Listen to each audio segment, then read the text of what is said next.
بسم اللہ الرحمن الرحیم۔ السلام علیکم ورحمۃ اللہ۔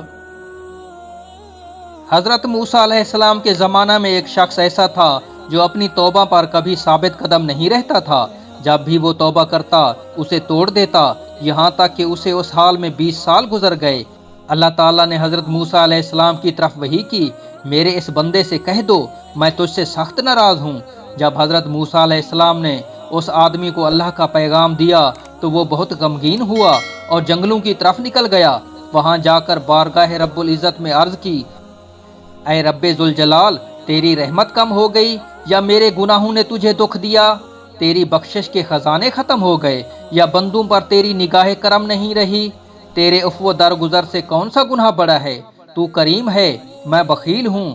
کیا میرا بخل تیرے کرم پر غالب آ گیا ہے؟ اگر تو نے اپنے بندوں کو اپنی رحمت سے محروم کر دیا تو وہ کس کے دروازے پر جائیں گے؟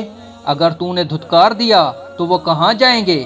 اے رب قادر و قہار، اگر تیری بخشش کم ہو گئی اور میرے لیے عذاب ہی رہ گیا ہے تو تمام گناہگاروں کا عذاب مجھے دے دے، میں ان پر اپنی جان قربان کرتا ہوں۔ اللہ تعالیٰ نے موسیٰ علیہ السلام سے فرمایا، جاؤ اور میرے بندے سے کہہ دو کہ تو نے میرے کمال قدرت اور عفو درگزر کی حقیقت کو سمجھ لیا ہے۔ اگر تیرے گناہوں سے زمین بھر جائے تب بھی میں بخش دوں گا۔